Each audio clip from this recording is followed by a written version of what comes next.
E aí pessoal, aqui é o Ícaro e esse é o canal Matas, né? E nesse vídeo aqui eu vou estar justamente fazendo aquilo que eu mencionei lá na aba comunidade, né? Para quem não sabe, essa ferramenta da aba comunidade, né? Ela foi liberada agora que a gente completou os 1000 inscritos e aproveito aqui para pedir que vocês divulguem mais o canal aí para a gente conseguir aumentar o número de inscritos, aumentar o número de visualizações, inclusive para a gente bater lá a meta lá dos 4.000, acho, 4.000 visualizações que é exigido lá. E também aqui esse vídeo vai ser justamente realizando lá aquela questão que eu levantei lá na aba comunidade, que era se era para eu fazer um vídeo respondendo o vídeo do Alexandre Porto, né? Que inclusive muitos canais aí fizeram, o canal do Nicolas, né, fez um vídeo, né, do Elógico Pô, o canal do Vitor, né, o Victor Helios, né, também fez um ótimo vídeo fazendo os comentários e considerações e mostrando lá os pontos equivocados, né, no mínimo, para dizer o mínimo, da argumentação do Porto. E esse vídeo aqui eu vou tentar desenvolver um pouco mais, né, inclusive tentar questionar as próprias premissas, né, e mostrar o quanto elas não só são equivocadas, mas também são falsas em muitos aspectos. Ok? Então essa vai ser basicamente a orientação do vídeo. Então, novamente, não se esqueça de se inscrever no canal, curta, compartilhe, qualquer questão ou dúvida, deixe aí nos comentários, né? Divulgue o canal nas redes sociais, no Telegram, no WhatsApp e tudo mais, que é para o canal crescer, né? Como diz o Tiringa, meta o dedo, né? E divulgue e bote para explodir, ok? Então vamos lá para o vídeo.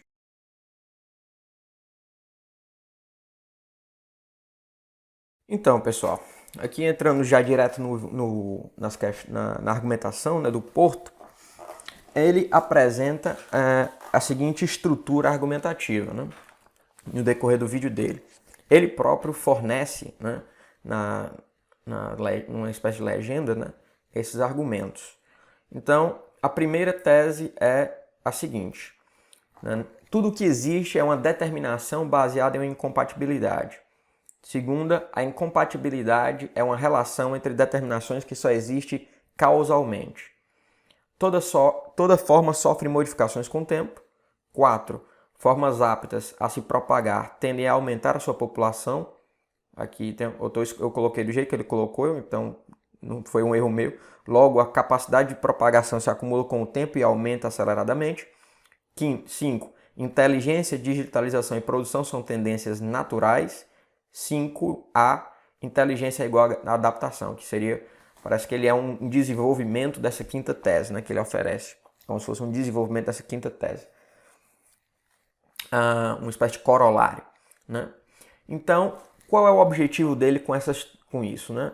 Com essa estrutura aqui que ele apresenta, né? Segundo ele, né, essa estrutura aqui justificaria pela lógica pura a seleção natural, né? Pela lógica, isso aqui seria, portanto, um argumento dentro do âmbito que ele chama de lógica pura, ok? E, segundo ele, isso daria razões dedutivas, né? Formalmente válidas para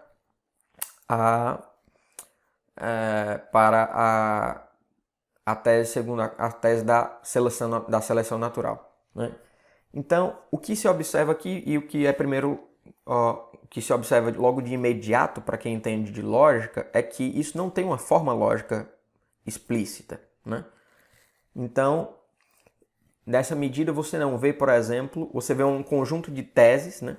Então, por exemplo, quando ele fala que tudo que existe é uma determinação baseada em uma incompatibilidade. Isso parece um princípio metafísico, né?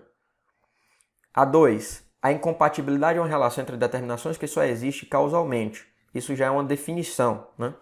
Esse aí seria uma espécie de identidade de definição. A incompatibilidade é igual a uma relação entre determinações que só existe causalmente. Ou poderia ser também uma espécie de equivalência material. A incompatibilidade é no sentido de que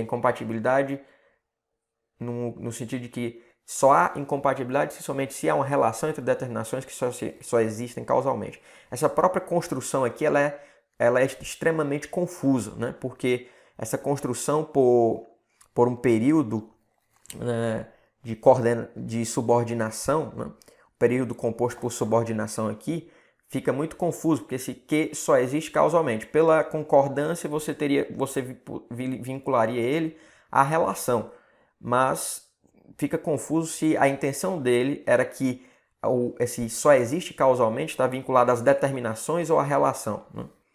Que é o que seria o gênero da incompatibilidade, né? E você não vê, né, um outro ponto do ponto de vista técnico, do que chama de forma canônica de um argumento, né? Você não vê os processos inferenciais que dariam os passos de justificação dedutiva, né, para a tese. Você não vê nada disso, né? O que fica estranho para quem entende lógica, como essa estrutura seria uma prova, né, no sentido técnico do termo, ou seja, uma série de passos justificados por axiomas, por premissas ou por passos que se derivam por algum tipo de aplicação de uma regra de inferência, né? Ou chamado também de regra de derivação. Então você não vê isso. Então fica, logo à primeira vista, você já não percebe como isso justificaria dedutivamente a seleção natural, né? Você não vê por onde os passos, você tem uma série de teses, né? E o mais próximo que tem disso é quando ele fala que as formas mais aptas a se propagar tendem a aumentar a população. Logo, isso seria um indicativo de inferência, né? Mas aí você não tem a concatenação, digamos assim, né, dos passos, né, inferenciais aqui explícitos, né? E você não vê como uma coisa vai chegar até chegar que a tese que seria a seleção natural é verdadeira, né? Você não vê como disso chega. Então, aqui já começa a primeira confusão, que é o que eu vou justamente explorar, que é a questão da lógica pura e da lógica aplicada. Ele não entende o que é lógica pura e lógica aplicada. O que ele parece confundir é que a reflexão, né, dedutiva, né, ou um tipo de raciocínio dedutivo para ele, é identificado na cabeça dele como lógica pura, né? Ou seja, qualquer tipo de raciocínio que se guie por padrões dedutivos é lógica pura para ele. Não importa se a matéria da questão sei lá, física, é a física, é a metafísica ou epistemologia, se você utiliza qualquer tipo de padrão dedutivo para justificar suas teses, você já está no âmbito da lógica pura, o que já mostra uma confusão tremenda. E aqui eu vou apresentar aqui um exemplo. Eu poderia articular aqui uma concepção mais geral, né, do que é uma lógica pura, né, que vincularia justamente a noção de modalidade metafísica, né, principalmente de necessidade metafísica, aqui no sentido do Kit Fine, e também a questão da formalidade, né, esses dois componentes, né, o caso central, né, para utilizar um termo do John Finnes, né, para mim o caso central da lógica é a lógica formal, né? Então, a lógica pura é justamente esse âmbito das propriedades ou das estruturas lógicas, né, que respeitam a necessidade e a formalidade. E do ponto de vista epistêmico são conhecidos a priori, né? Então, essas propriedades lógicas, para utilizar uma ontologia de propriedades no sentido do Oswald Chateaubriand, para quem tiver um interesse, essa concepção está apresentada no livro dele chamado Logical Forms, né, principalmente no segundo volume, que são 2 volumes, e também em outros trabalhos bastante conhecidos hoje, por exemplo, da Gila Scher, né, e de outros autores como Stuart Shapiro, que tem essa orientação, né, embora com algumas peculiaridades de um para o outro, né. Do Thomas Taco, por exemplo, também do realismo, logical realism, né. Então, a lógica pura, né? Eu vou dar esse exemplo aqui que vocês vão entender por que essa concepção apresentada pelo Porto não é um âmbito de lógica pura. Então perceba a sentença A. Frege é frege. Frege é frege. É igual a frege. Essa sentença, na verdade, ela tem a estrutura de B. Ou seja, você tem uma propriedade universal, que é a da identidade, né? Da reflexividade da identidade. E essa propriedade lógica universal se aplica a Frege, né? Então, Frege é idêntico a si mesmo, né? Porque ele instancia essa propriedade lógica, né? da reflexividade da identidade, né? Então, essa propriedade, se vocês observarem aqui, isso que está entre as chaves, do lado esquerdo da sentença B, é essa propriedade que é propriamente lógica, né? A sentença Frege é igual a Frege, ou a propriedade lógica da reflexidade da identidade aplicada a Frege, né? Dizer que Frege é Frege é justamente um caso de lógica aplicada, ok? Lógica aplicada. Ou seja, você tem a lógica pura seria o estudo da relação de consequência lógica que respeita essas propriedades lógicas, né? Como, por exemplo, a da reflexividade da identidade, né? Ou da transitividade, da condicionalidade material e por aí vai. Essas propriedades universais necessárias, né, são o âmbito da lógica pura. E elas são a necessidade vinculada a elas, a necessidade, uma necessidade forte, a necessidade mais forte que tem, que é a necessidade metafísica. Só que essa necessidade metafísica ela é restringida para um âmbito específico, é o âmbito das formalidades, dessas estruturas formais, né? Então, esse é o âmbito da lógica pura. Essas propriedades formais, por sua vez, podem ser aplicadas a particulares concretos, e aí você tem a lógica aplicada. Ok? Então, o âmbito da lógica pura seria um âmbito em que você trabalhasse justamente com essas propriedades estruturais necessárias e universais. Ok? Se você não está trabalhando com elas, simplesmente você já está trabalhando com algum tipo de particular, etc., você não está no âmbito da lógica pura, você está no âmbito da lógica aplicada ou da lógica daquilo que os escolásticos e neoescolásticos chamam de lógica materialis, né? Então, é o âmbito da lógica material. Ok? Embora você ainda esteja aqui no âmbito dedutivo, da validade, né? Então, obviamente, se você, à luz dessa explicação, e você vem aqui e olha a argumentação do Porto, ele já está utilizando termos como existe, determinação, incompatibilidade, forma e noções biológicas, né? E metafísicas, né? Sobre a natureza da inteligência, né? Sobre a natureza da informação e tudo mais. E é claramente que isso aqui já está no âmbito da biologia, da ontologia, né? E por aí vai. Da biologia, da ontologia e uma série de disciplinas materialmente constituídas. Então, obviamente, ela não respeita, né, isso. E mesmo que a apresentação do Porto não fosse tão ruim como ela está aqui apresentada, né, do ponto de vista lógico, da forma canônica, né, da lógica, da estruturação argumentativa, mesmo que ela estivesse bem disposta, com os passos inferenciais apresentados e tal, ela ainda não seria uma demonstração, e ela fosse válida, formalmente válida, né? E mesmo que se ela fosse correta, ela não seria um caso de demonstração de lógica pura. Obviamente, ela seria no máximo um caso de âmbito de lógica aplicada, ok? Você estaria em alguma medida aí pensando no melhor dos mundos possíveis aqui nesse caso, seria um âmbito de lógica aplicada. Ele estaria utilizando certas propriedades lógicas universais necessárias e mostrando que, num caso prático, você pode mapear isso dentro de uma rota epistêmica em que você consegue retirar consequências lógicas, né, a partir daquilo, justamente respeitando essas estruturas formais necessárias. Ok? Então, isso seria, no melhor dos casos, um caso de lógica aplicada. Dito isso, né, isso já derruba a pretensão dele de demonstrar a seleção natural no âmbito da lógica pura. Não é um âmbito de lógica pura, né, porque essa caracterização, essa linha que ele toma já mostra os próprios princípios e definições que ele dá, já mostra que ele está no âmbito de considerações de lógica aplicada, ok? E ele se vale de conceito, de uma série de discussões que estão no âmbito da biologia, da metafísica, ou seja, âmbitos que envolvem componentes materiais, né, do raciocínio. Então, já não se trata, obviamente, de lógica pura e, portanto, já está derrogada a pretensão dele de demonstrar a seleção natural pela via da lógica pura. Agora eu vou entrar aqui justamente nas objeções propriamente ditas aos princípios, né, e definições que ele apresenta. Então, o primeiro ponto que eu queria chamar a atenção é sobre a primeira tese, né? Eu vou voltar aqui para vocês verem.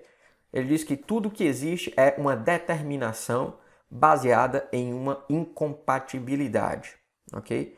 E eu vou dizer aqui logo a tese 2, que é uma definição, eu acho que seria uma definição, né? Que é que a incompatibilidade é uma relação entre determinações que só existe causalmente, né?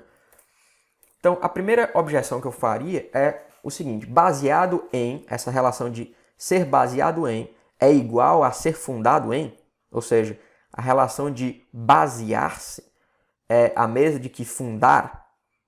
Se sim, o que me parece é mais plausível do ponto de vista metafísico, se é o que ele quer defender, se sim, então é preciso esclarecer, em primeiro lugar, qual tipo de relação de fundação aqui a gente está falando, porque há distintas relações de fundação, de grounding, né, como se diz em metafísica. Você pode ter uma fundação total ou parcial, mediata ou imediata, fraca ou estrita, né? Para quem tiver um interesse aí de ver uma série de desenvolvimentos bastante recentes na metafísica contemporânea, né, sobre isso, os trabalhos do Kit Fine, do Correa, do Schaffer, Tuomas Taco e por aí vai, tem muita coisa sendo produzida nessa área de metafísica analítica, nesses desenvolvimentos, né, principalmente de orientação aristotélica, né? Então, aqui já precisaria esclarecer isso, né? E nessa medida, se ele admite que é uma relação de fundação, de grounding, né, eu não consigo ver como a incompatibilidade por si mesma seja a base de uma determinação, né, seja lá o que uma determinação for, né? Até essa noção de determinação ela já é confusa. Determinação, qual é a categoria ontológica da determinação? Ela é uma propriedade? Ela é um evento? Ela é um tropo? Né? O que é que ela é?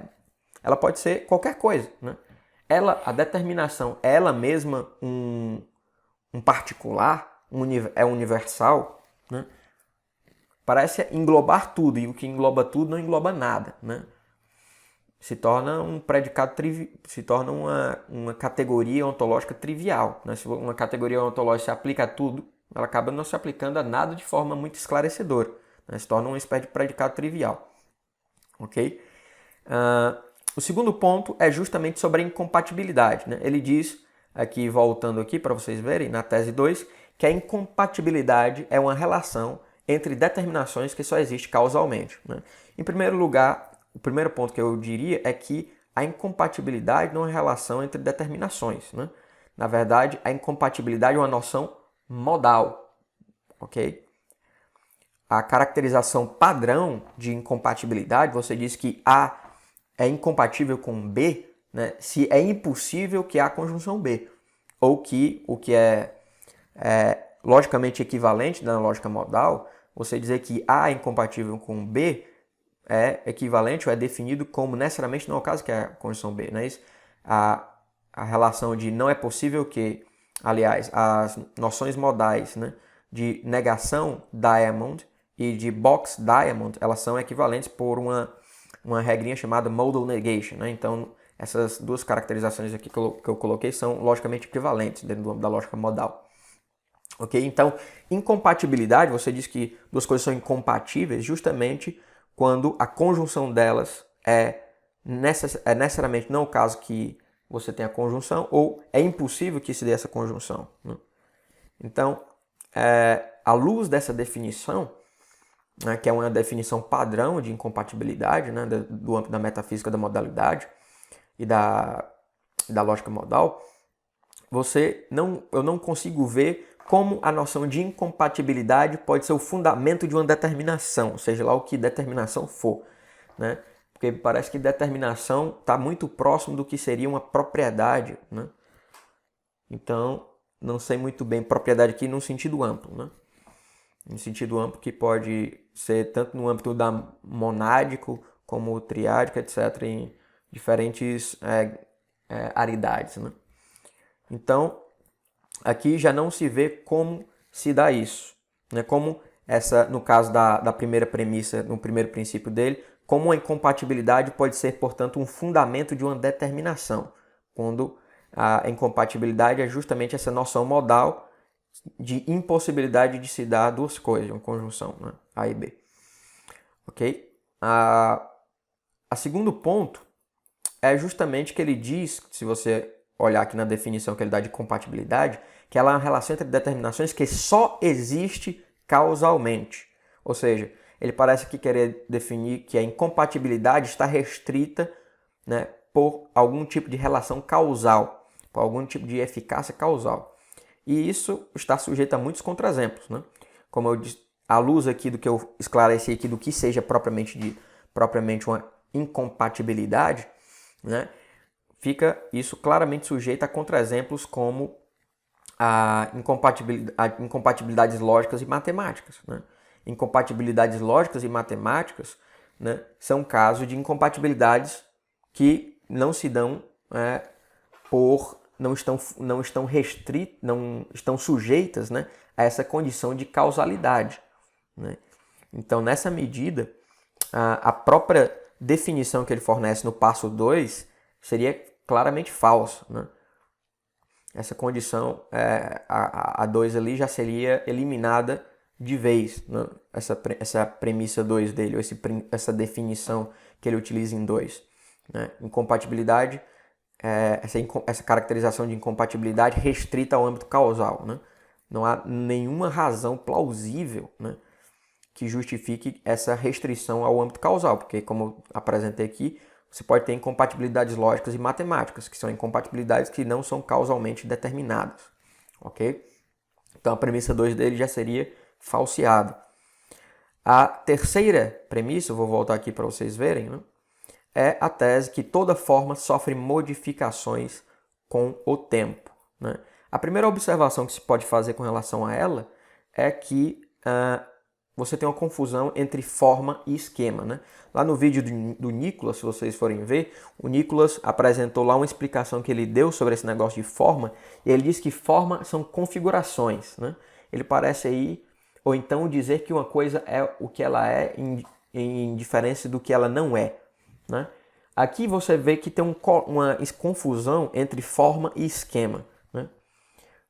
E forma,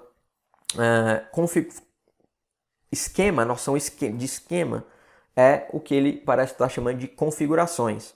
E forma, no sentido aristotélico, né, e platônico em certa medida, é justamente aquilo que faz com que a coisa é. Né? Aquilo que faz com que a coisa seja o que ela é. Né? Nessa medida ali está muito próximo da noção de quididade, né? Quiditas, né? Aquilo que faz com que a coisa é. Só que a quididade está mais ligada o âmbito definicional, da definição real especificamente, enquanto que a essência está mais ligada àquele componente constitutivo do ente, né? Que faz com que o ente seja o que ele é. Okay? Aquele princípio constitutivo do ente, aquele princípio formal, eidético, né, do ente. Então, você vê claramente que tem um âmbito aí de confusão entre forma e esquema. Então, ele teria que esclarecer melhor essa noção.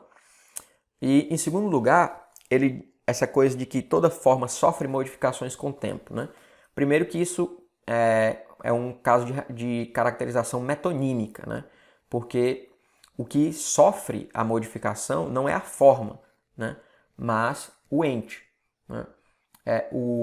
É Sócrates que, por exemplo, se vir a morrer, é Sócrates que deixa de ser, que perde sua forma. Não é a forma que modifica, é Sócrates. Né? É o particular que está sujeito à mudança. Né?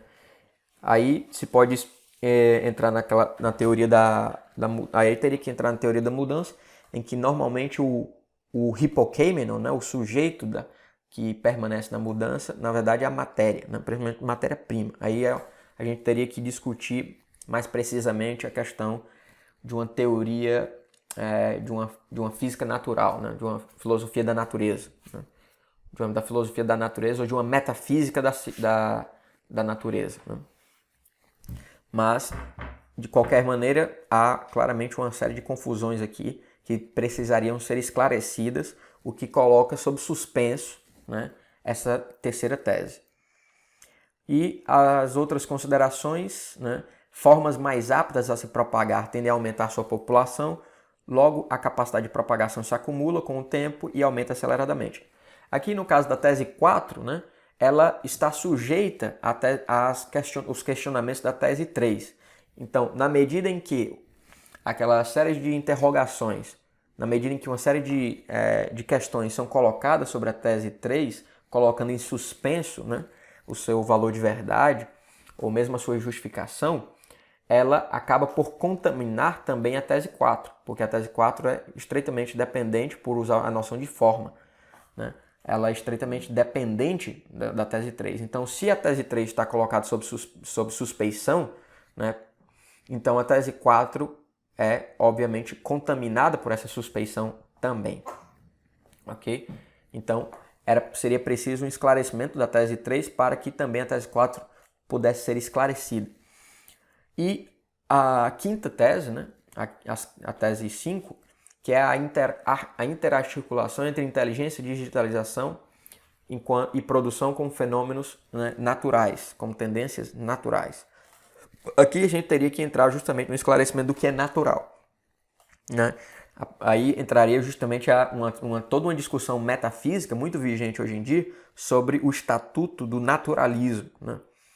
Que é uma questão extremamente polêmica e debatível, né? Pra vocês terem uma ideia, até há autores que são tanto agnósticos, né, como Timothy Williamson, né, são avessos, né, ao naturalismo, tal como ele é defendido de forma mais padrão, né? Para quem tiver mais interesse por isso, tem um artigo do David Papineau sobre naturalism, que ele explica uma série de conceitos, uma série de discussões, né, e distinções que precisariam ser feitas aqui para a gente entrar propriamente nessa discussão sobre naturalismo.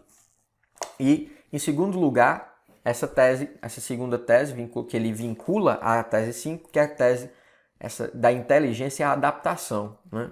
Essa tese também é outro caso que você pode falsificar ou pelo menos argumentar de forma... utilizar o que se chama, né, de debunking argument, né? Um argumento que demove ou mina a própria justificação ou o estatuto epistêmico daquela tese, né?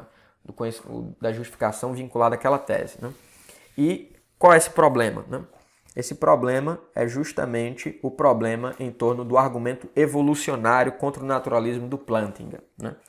O problema aqui não cabe eu explicitar todos os passos do argumento, mas a ideia geral é basicamente a seguinte, né? Dentro de um quadro teórico naturalista, né, e que se vale como tese central, né, para a sua explicação da realidade, o evolucionismo neodarwinista, ele terá que explicar todo o âmbito da realidade por meio desse princípio da seleção natural e da adaptação e tal. E aí é que entra o problema, né? Porque um desses aspectos é justamente explicar como nós temos conhecimento, como a nossa capacidade cognitiva, né?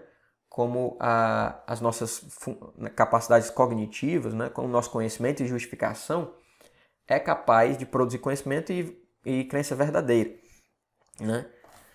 Ele teria que explicar isso, né? Só que isso, inclusive, por meio dessas capacidades que, inclusive, justificam a própria teoria da evolução, né? Só que a teoria da evolução, ela explica todos os órgãos e as capacidades, inclusive as capacidades humanas e as capacidades cognitivas, por meio dessa orientação adaptativa, né, e de preservação da espécie. E isso, por sua vez, coloca esses componentes cognitivos, né, de produção, de crença verdadeira e de conhecimento, como simplesmente acidentais, né? E nessa medida, isso se tornaria... isso não explicaria o papel relevante, né, dentro desse quadro teórico neodarwinista e evolucionista, né, como ele explicaria justamente esses componentes cognitivos, essa orientação teleológica, né, das nossas funções cognitivas em orientação para o conhecimento e para a crença verdadeira, para a produção de conhecimento e crença verdadeira. Okay?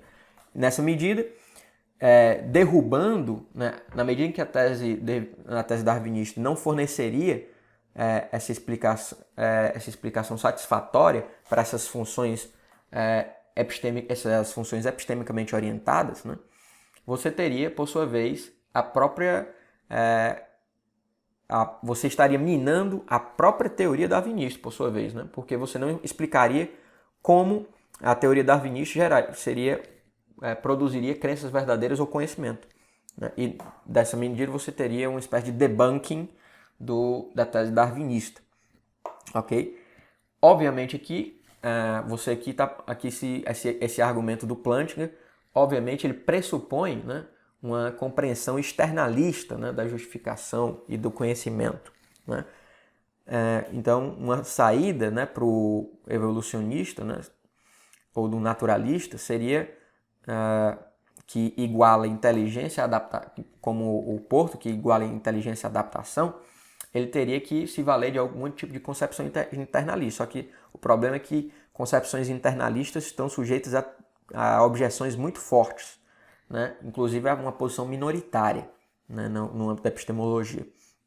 Então, por exemplo, eu acho que os argumentos antiluminosos do Williamson, né, no Knowledge and Its Limits, são argumentos extremamente que apresentam evidências muito fortes para a derrota de uma teoria internalista. Né? Então, ele estaria em maus lençóis, né, com essa tese do 5A. Então, o argumento evolucionista do Plantinga seria um problema direto para essa identidade entre inteligência e adaptação. Né? Porque se a inteligência for realmente a adaptação, então ela não explica a inteligência, ela não explica a série de um dos componentes fundamentais da nossa vida cognitiva, que é justamente o conhecimento, a produção de conhecimento e crença verdadeira. Né? E se essa teoria não explica essa produção de conhecimento e crença verdadeira, então ela não consegue, ela está minando justamente o estatuto epistêmico dessas teorias, da própria teoria da evolução, né? e do quadro teórico neodarwinista. Então você teria aí um problema sério, né, com relação a essa tese de inteligência igual a adaptação, né, do Alexandre Porto. Então a gente teria aí uma série de problemas, né, nessa argumentação do Porto, tanto do ponto de vista propriamente da estrutura formal do argumento, né, ela é extremamente caótica e confusa, quanto na confusão da própria articulação que ele propõe, né, das noções. Né? Ou seja, aí entra justamente aquela frase que é muito comum entre analíticos, né? A clareza é a cortesia do filósofo, né? Supondo que o Alexandre Porto seja um filósofo de fato. Né? E mesmo que ele seja um filósofo, por ele não cumprir essa exigência, né, da clareza, ele certamente seria, se ele fosse um filósofo, ele seria um mau filósofo. Né? Justamente porque ele é um sujeito extremamente confuso, não apresenta suas teses de forma clara, não apresenta os passos inferenciais para justificar a sua tese de forma clara e não esclarece os próprios conceitos que se valem. Né? E, como a gente viu aqui, uma série de passos, né, uma série desses princípios que ele apresenta são falsos ou confusos ao ponto de se colocar em questão. Okay? E outros são confusos ao ponto de se exigir maior esclarecimento. Né? Então, se vê claramente que essa argumentação que o Porto empreendeu aí no vídeo dele, claramente não foi satisfatória, nem de um ponto de vista lógico, nem de um ponto de vista filosófico. Né? Então, eu acho que esse vídeo aqui já está o suficiente, né, para apresentar os pontos ali para conseguir minar e derrogar a pretensão, né, lógica, argumentativa do Alexandre Porto. Se você gostou, se inscreva no canal, curta, compartilhe. Qualquer questão, qualquer dúvida, coloque aí nos comentários. Um abraço a todos e até mais.